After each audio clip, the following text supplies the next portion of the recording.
하나님께서 저에게 주시는 말씀은 예레미야 3장입니다. 예레미야 3장 말씀 함께 보도록 하겠습니다. 예레미야 3장 1절부터 10절입니다.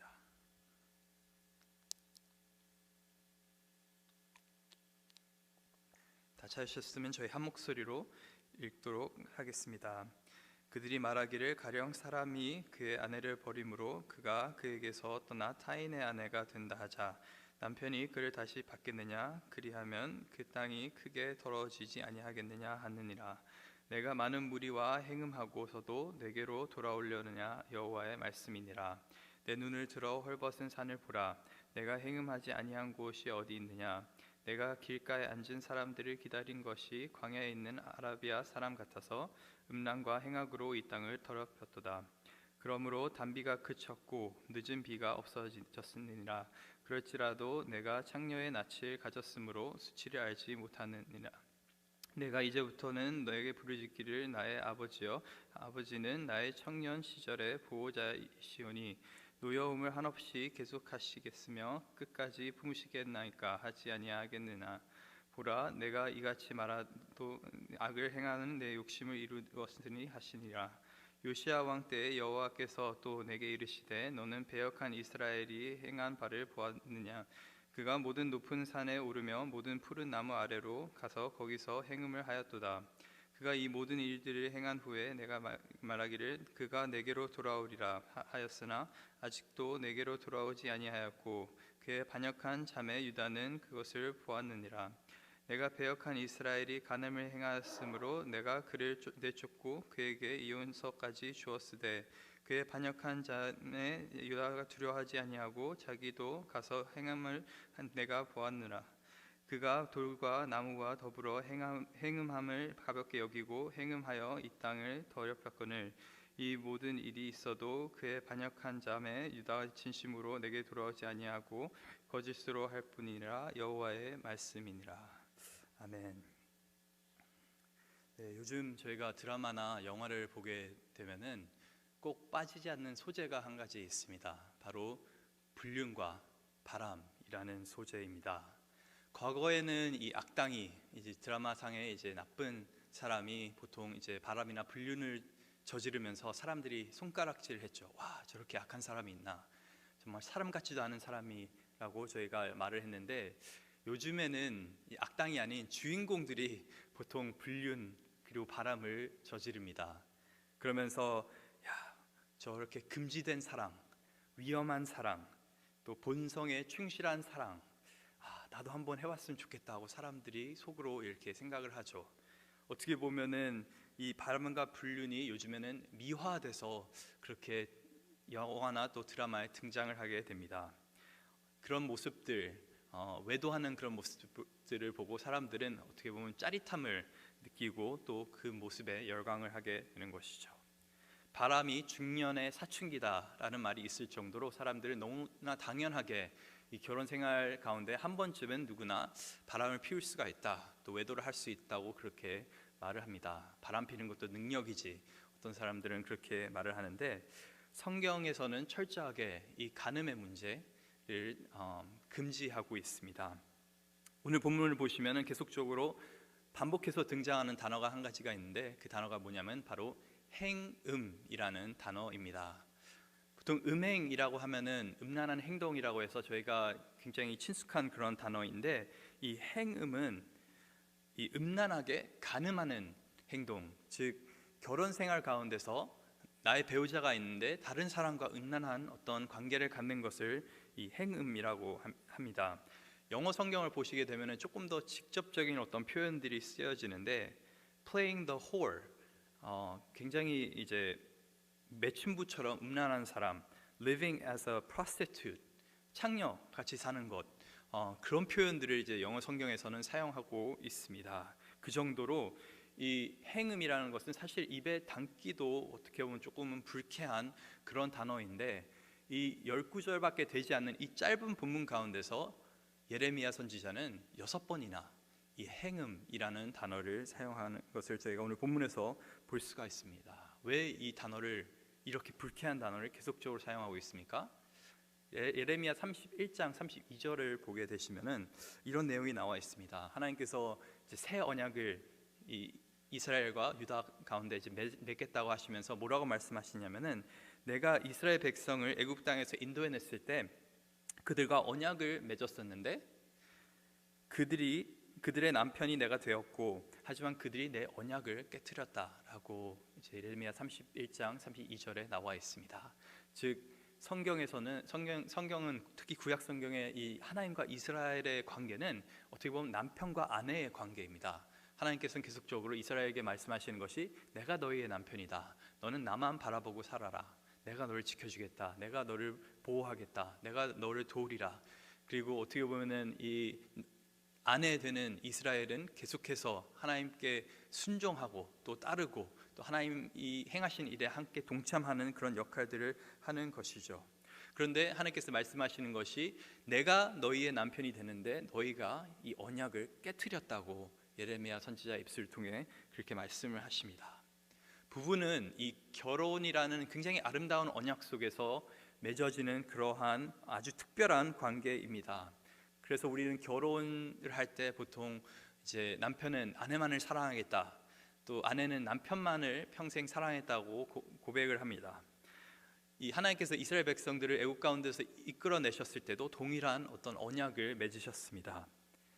나는 너희의 하나님이 되겠고 너희는 나의 거룩한 백성, 왕 같은 제사장이 될 거라고 하나님께서는 그렇게 말씀하시면서 어떻게 보면은 그 언약을 맺는 가운데 저희가 보통 결혼할 때도 결혼 서약서가 있지 않습니까?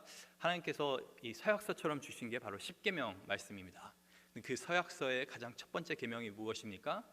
나 외에는 다른 신을 섬기지 말라, 두지 말라. 어떻게 보면 하나님께서는 철저하게 이스라엘 자손들에게 너희는 나만 바라보고 살으라고 그렇게 말씀하고 계신 것입니다.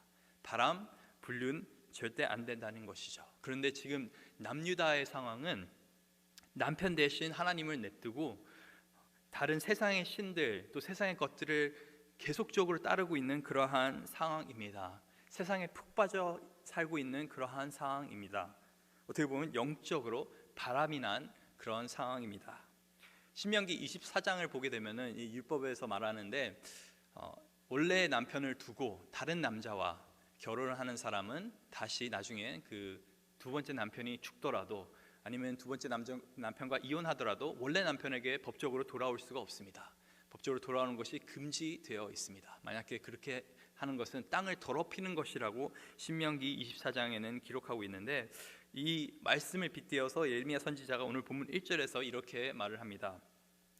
그들이 말하기를 가령 사람이 그의 아내를 버림으로 그가 그에게서 떠나 타인의 아내가 된다 하자. 남편이 그를 다시 받겠느냐? 그리하면 그 땅이 크게 더러워지지 아니하겠느냐 하니라. 내가 많은 무리와 행음을 하고서도 내게로 돌아오려느냐 여호와의 말씀이니라. 어떻게 보면은 지금 이 유다는 남편 대신 하나님을 떠나 다른 남자와 어떻게 보면 살림을 꾸린 상태입니다. 이미 마음이 하나님을 떠나 다른 것에 가 있는 상태인 것이죠. 그래서 하나님께서 말씀하시는 것이 그냥 정당한 이유로 이혼을 당해도 다시 원래 남편을 돌아올 수가 없는데 너희가 많은 무리와 행음을 한 너희가 어떻게 나에게 돌아오겠느냐라고 어떻게 보면 굉장히 안타까워하면서 그렇게 말씀하시는 것을 저희가 볼 수가 있습니다. 행음은 결혼 생활에 어떻게 보면 그 아름답게 맺어진 그 관계를 깨트리는 행동이고, 영적인 행음은 우리와 하나님 사이의 그 아름다운 관계를 깨트리는 굉장히 무서운 어떤 일입니다. 우리가 가끔씩은 그냥 다른 신을 섬기는 것 굉장히 가볍게 여기게 되는데 하나님께서는 그걸 철저하게 나는 이것이 싫다 이렇게 하지 말라고 계속적으로 말씀하시는 것을 우리가 보게 됩니다. 그렇다면 영적으로 가늠하는 사람들, 영적으로 바람난 사람들의 특징, 오늘 본문을 통해서 저희가 세 가지만 보길 원합니다. 첫 번째, 영적으로 바람난 사람들의 특징은 부끄러운 줄 모릅니다. 부끄러운 줄 모릅니다. 오늘 본문 2절하고 3절 한번 같이 살펴보도록 하겠습니다. 내 눈을 들어 헐벗은 산을 보라. 내가 행음하지 아니한 곳이 어디 있느냐? 내가 길가에 앉아 사람들을 기다린 것이 광야에 있는 아라바 사람 같아서 음란과 행악으로 이 땅을 더럽혔도다.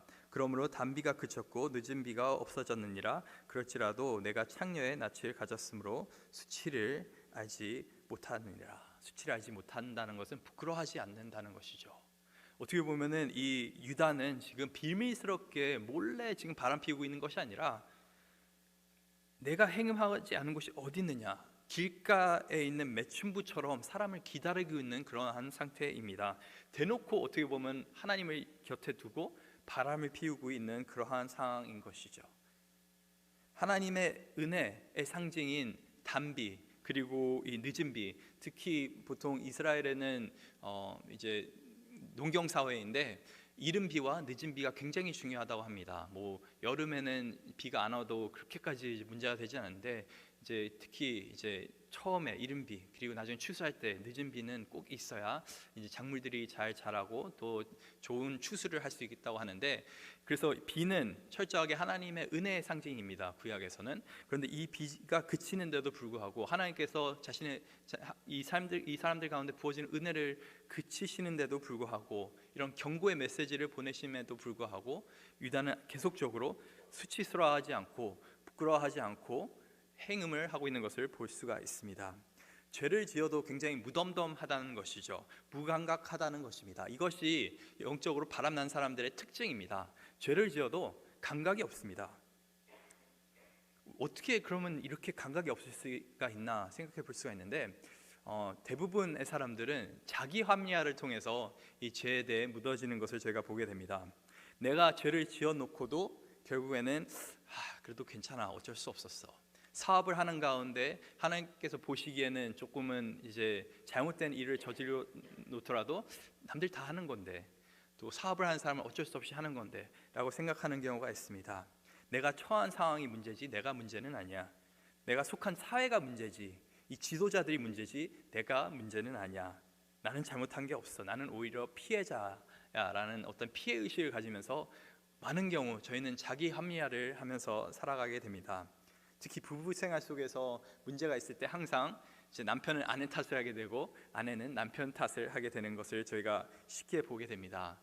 어려움이 있을 때 말씀 가운데서 내가 남편으로서 아내로서 좀 더 어떻게 하면은 성경적으로 살 수 있을까를 고민하는 것이 아니라, 야, 저 사람이 조금만 변하면은 내 삶이 좀 편할 텐데, 저 사람이 조금만 생각을 달리하면은 우리 부부 생활이 굉장히 좋을 텐데라고 어떻게 보면 다른 사람의 탓을 하면서 자기의 죄에 대해서는 합리화를 시키는 것이죠. 자녀의 문제도 동일합니다. 많은 경우 우리가 자녀를 키우는데 분명히 어려움이 있습니다. 힘든 점들이 있습니다. 저도 아이를 2명 이렇게 키우고 있는데 날마다 어떻게 보면 정말 연단의 시간을 보내고 있습니다. 그런데 분명한 것은 자녀를 키울 때 자녀 가운데 문제가 있으면은 그거는 자녀의 문제만이 아닙니다. 내가 정말 모든 것을 잘했는데 자녀가 잘못된다? 그거는 어떻게 보면 하나님 말씀이 잘못된다는 것이죠. 왜냐하면 하나님 말씀 속에서 약속하신 것은 정말 신명기 6장 말씀대로 내가 믿음 안에서 이 말씀을 날마다 너희 자녀에게 가르치면은 그들이 결국엔 복된 길로 걸어가게 될 것이라고 그렇게 약속하시는 건데, 자녀들이 믿음 안에 들어오지 못하는 것은 결국엔 우리 부모가 뭔가를 제대로 하지 못했다는 말입니다. 자녀를 양육하는, 자녀를 제자 삼는 그 명령을 우리 가운데 주셨는데, 부모에게 하나님께서는 주셨는데, 많은 경우 저희는 환경 탓, 그래도 돈 벌려고 하니까 어쩔 수 없이 아이들을 조금 내버려 뒀지, 아니면 교회가 제대로 하지 못해서 그런 거야, 교회가 애들을 챙겨야지, 아니면은 자녀가 친구를 잘못 만나가지고 이렇게 저렇게 잘못됐다, 착한 애가. 결국에 우리는 우리의 죄를 간과하고 합리화시키면서 살아가는 경우가 많습니다. 사람 탓, 상황 탓, 결국에 인간의 문제는 바로 우리 안에 있는 것입니다. 죄의 문제가 있기 때문에, 우리가 죄된 습성이 있기 때문에 계속적으로 넘어지고 무너지게 되는 것입니다. 그래서 죄 앞에 있을 때 정말 무감각해지는 것이 아니라, 그냥 합리화시키려고 하는 것이 아니라 죄 앞에 민감하게 반응하는, 솔직하게 반응하는 저와 여러분 될 수 있길 간절히 소망합니다. 두 번째, 영적으로 바라는 사람들의 특징, 용서의 의미를 모른다는 것입니다. 용서의 의미를 모른다는 것입니다. 오늘 본문 4절과 5절 한번 보겠습니다. 내가 이제부터는 내게 부르짖기를 나의 아버지여, 아버지는 나의 청년 시절의 보호자이시오니 노여움을 한없이 계속하시겠으며 끝까지 품으시겠나이까 하지 아니하겠느냐. 보라, 내가 이같이 말하여도 악을 행하여 내 욕심을 이루었느니라 하시니라. 이 예레미야 선지자가 무엇을 말하고 있는 것입니까? 이 유다 백성들이 계속적으로 하나님을 아버지라고 부릅니다. 그리고 청년 시절의 보호자, 그 보호자는 이 히브리어 원어로 보게 되면은 친구라는 말입니다. 그러니까 하나님을 아버지, 또 좋은 친구라고 부르면서 그들이 하는 말이 뭐냐면은 아버지가 친구가 한없이 노여움을 품겠느냐, 잘못해도 괜찮아, 하나님이 결국엔 용서해 줄 거야 라는 그런 말을 하고 있는 것이죠. 본인들이 무엇을 잘못했는지, 어떻게 돌이켜야 되는지를 고민하는 것이 아니라 하나님은 자비로우신 분이시니까, 은혜가 많으신 분이시니까 결국에 내가 조금 부족해도, 내가 조금 잘못을 해도 결국에는 용서해 주실 거야. 왜냐? 우리의 아버지시고 나의 친구 되시니까. 사실 오늘날 교회 안에서도 이러한 생각을 가지고 사시는 분들이 굉장히 많습니다. 구약의 하나님은 율법의 하나님, 공의의 하나님, 무서운 하나님. 신약의 하나님은 은혜의 하나님, 사랑의 하나님, 용서의 하나님. 그러면서 어떻게든 이제 삶 가운데 열심히 살려고는 하지만은 결국에는 하나님이 다 용서해 주시고 내가 천국 가게 될 거다. 그러니까 내가 지금 이 삶 가운데서 너무 치열하게 죄와 싸우면서 싸울 필요 없다. 너무 어렵게 그렇게 힘들게 살 필요 없다. 언젠가 나중에 하나님께서 결국에 내 부족한 모습을 보시고도 천국 가운데 나를 받아들여 주시겠지 라고 저희가 생각하면서 살아가는 경우가 있는데, 사실 그건 굉장히 잘못된 믿음인 것이죠. 십자가를 통해서, 예수 그리스도를 통해서 하나님께서 우리의 죄를 용서해 주시는 것은 맞지만은 우리의 죄를 용납하지는 않으십니다. 우리의 죄는 하나님께서 우리를 죄로부터 구원하시기 위해서 어떻게 보면 예수 그리스도의 십자가를 통해서 우리를 부르시는 것이죠. 예수님을 통해서 우리가 칭의를 받는 것은 맞습니다. 의롭다 칭함을 받는 것, 우리는 완벽한 사람들이 아닙니다. 완전해질 수도 없는 사람들입니다. 그렇기 때문에 예수님께서 십자가상에서 하신 일들, 또 예수님께서 죄 없이 사신 그 삶을 통해서 그 삶을 믿을 때, 그 삶 가운데 우리의 모든 것을 맡길 때 우리는 의롭다함을 칭함을 받습니다. 그런데 그 다음에 일어나는 일이 무엇입니까? 성령 하나님께서 우리 가운데 거하십니다. 성령 하나님은 거룩한 분이십니다. 거룩한 성령 하나님께서 우리 가운데 계시는데, 어떻게 죄를 지었는데 우리가 드는 생각이 언젠가는 하나님께서 용서해 주시겠지, 조금의 죄는 괜찮아 라고 생각할 수가 있겠습니까? 하나님께서 우리 가운데 성령 하나님을 허락하신 그 이유 자체가 어떻게 보면 죄로부터 우리를 자유케 만드시기 위해서 그렇게 허락하셨습니다. 그래서 우리는 잘못된 용서관을 가지면서 사는 것이 아니라 좀 하나님의 용서함을 통해서 그 용서함을 힘입어서 우리는 죄와 처절하게 싸워야 되는 줄 믿습니다. 이 유다 백성들은 이 하나님의 용서함, 자비를 어떻게 보면 핑계 삼아서 계속적으로 죄악을 범했습니다. 오늘 본문 말씀에서도 본문 5절 끝에 보니까 너는 이같이 말을 해도, 하나님을 아버지라 불러도, 보호자라고 불러도, 하나님은 언젠간 용서해 주시겠지라고 말해도 너는 이같이 악을 행하며 내 욕심대로 살고 있다고 성경은 기록하고 있습니다. 우리가 핑계를 대지 말고 철저하게 하나님의 용서함을 속에서 우리가 죄와 처절하게 싸워야 되는 줄 믿습니다. 또 한 가지 여기서 말씀드리고 싶은 것은, 만약 이거의 사실이라면은 언젠가는 하나님께서 용서해 주실까라는 그 말이 사실이 아니라고 한다면은 우리 자녀들을, 특히 또 우리 믿지 않는 분들 주위에 계시다면 우린 지금이라도 복음을 전해야 되는 줄 믿습니다. 제가 청소년 사역을 하고 있는데 가끔 부모님들이랑 대화하면서 이런 이야기를 들을 때가 있습니다. 자녀가 지금 교회도 잘 안 나오고 믿음 생활 잘 못하고 있습니다. 어떻게 저희가 같이 좀 이 자녀를 이끌 수가 있을까요? 교회 좀 보내주십시오. 속으로 보내주십시오. 제자 훈련 할 수 있게 해주십시오. 수련회 좀 보내주십시오. 라고 이제 부모님들에게 말씀드리면은 어떤 부모님들이 이렇게 말씀하십니다. 때가 되면 믿겠죠. 때가 되면 하나님께 돌아오겠죠. 그래도 제가 열심히 교회 생활하는데 언젠가는 하나님께서 이 아이 불쌍히 여겨주셔서 용서해 주지 않으시겠습니까? 어떻게 보면은 하나님의 용서함에 대해 굉장히 왜곡해서 우리가 생각하는 것이죠. 복음을 통해서 우리는 하나님의 용서함을 받게 되는 것입니다. 그렇다면은 우리의 자녀들이 하나님의 용서함을 경험하기 위해서는 누군가는 반드시 복음을 전해야 된다는 것입니다. 그들이 듣고 깨닫고 회개하는 역사가 있어야 된다는 것입니다. 그렇기 때문에 우리는 마냥 언젠가는 하나님께서 나도 구원해 주셨으니까 이 사람도 구원해 주시고 저 사람도 구원해 주시고 하나님께서 모든 사람 다 구원해 주시겠지, 그렇다면 우리가 왜 복음을 전하겠습니까? 하나님께서 모든 사람을 구원해 주실 거라면, 만약에 하나님께서 모든 사람을 용서하실 거라면 우리는 밖에 나가서 예수님 얘기를 할 필요가 없는 것이죠. 그런데 하나님께서 왜 우리 가운데 지상명령을 허락하십니까? 모든 사람을 결국엔 용서하지 않으실 거기 때문에 그렇습니다. 믿는 사람, 정말 자신의 죄의 문제를 깨닫고 예수 그리스도께 돌아오는 자만이 참된 용서를 얻게 되고, 그 용서함을 우리가 이해할 때 결국에는 우린 죄와 싸워서 승리할 수 있는 줄 믿습니다. 세 번째로, 영적으로 바람난 사람들의 특징, 그것은 죄를 가볍게 여긴다는 것입니다. 저희가 9절 한번 6절부터 8절 먼저 한번 살펴보도록 하겠습니다. 이 요시야 왕 때 여호와께서 이제 예레미야에게 이 말씀을 주십니다. 그러면서 너는 배역한 이스라엘이 행한 바를 보았느냐? 그가 모든 높은 산에 오르며 모든 푸른 나무 아래로 가서 거기서 행음을 하였도다.